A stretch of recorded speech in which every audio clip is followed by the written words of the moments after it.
Good morning, everyone. How are you today? I hope you are doing well.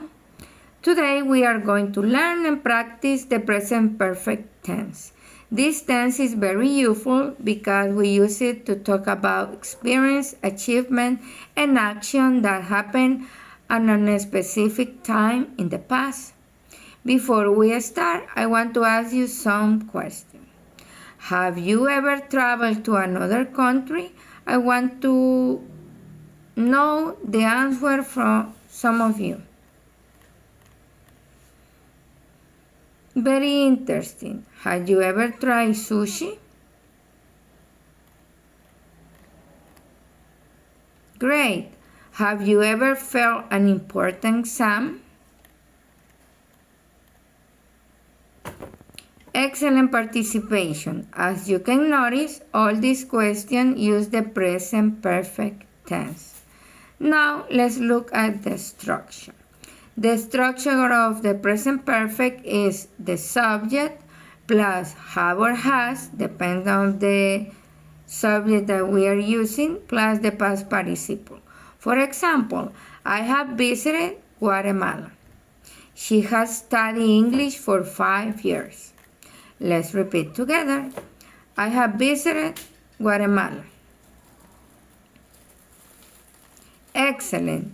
She has studied English for 5 years.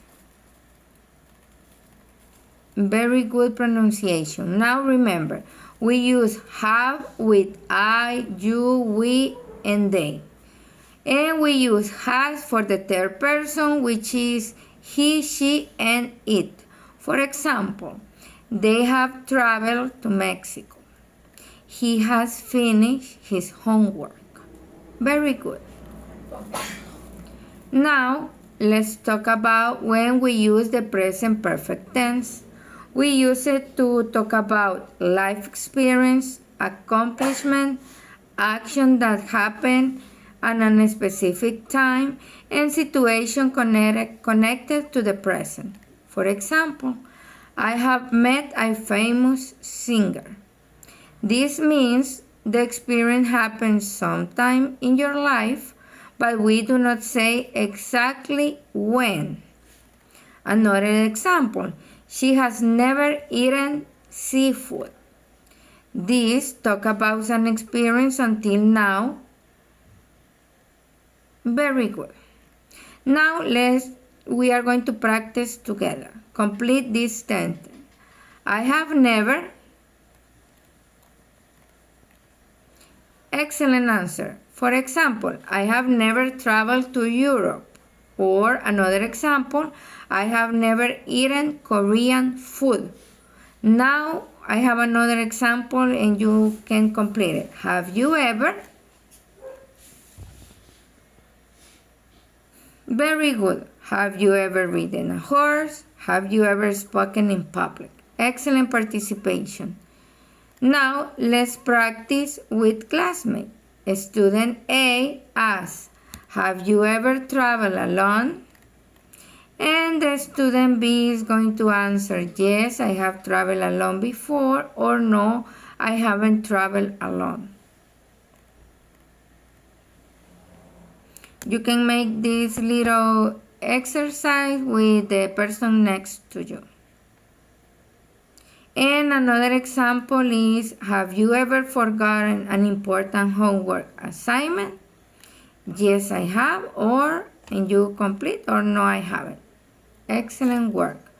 Now, I want you to create your own present perfect sentence related to university, life, hobbies, travel, achievement, or personal experience. For example, I have studied English since high school. I have participated in many university projects. I have learned new skills this year. Very creative sentences. Now, let's practice pronunciation together. Repeat after me. I have improved my English skills. She has completed all her assignments. Very good. We have learned a lot of this semester. Excellent pronunciation. Now, let's do a short review. What is the structure of the present perfect? It is the subject plus have or has plus the verb in the past participle form. And when do we use the present perfect? Correct. We use it to talk about experience and action connected to the present. Before we finish, I want each of you to think about one important achievement in your life. For example, I have entered the university, I have learned another language, I have overcome difficult situations. Remember that every experience helps you grow up as a person and as a student. Thank you so much for your participation today. You did an amazing job and have a wonderful day. We are going to see you on the next class. Goodbye, everyone.